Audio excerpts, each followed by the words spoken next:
Naranasan nyo ba yung sabihin sa inyo, sa ano, nakapanood kayo ng mga video na sabihin na wala bang pumapansin sa inyo? Subukan yung tumambay dito sa bahay ko. Ayan, at dyan kayo magkakaroon ng maraming followers. Naranasan nyo yun, di ba? Magpapaniwala kayo ron. Oo.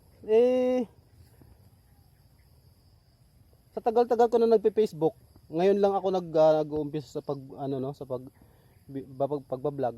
Pero matagal na ako nagpe-Facebook. Madalas ko nakikita yung mga yon.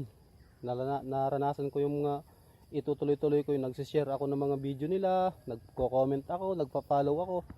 Pero kahit isa mga lods, walang bumalik.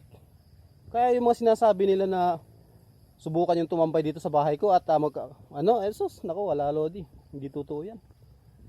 Maniwala kayo lods. Kahit isa, i-share mo man yung video nila, i-follow mo man sila, i-like mo man yung video nila, okay, mag-comment man kayo. Kahit comment lodi, walang babalik sa'yo. Kaya hindi totoo yung mga yan.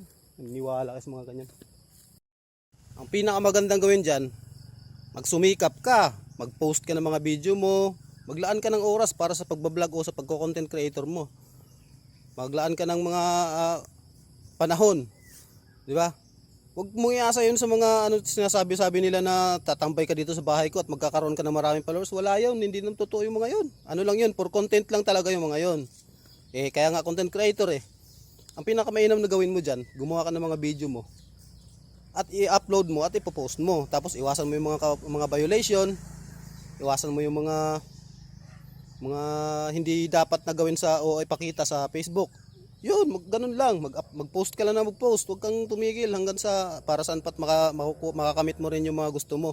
Pero yung aasa ka sa ibang tao para lang sa mga followers, hindi naman totoo yun Bata pa lang ako, nagpe-Facebook na ako, pero hindi pa lang ako nagpe-page noon kasi profile lang talaga ginagamit ko. Nanonood, tamang scroll lang muna ako, pero napakarami kong nakita mga ganun.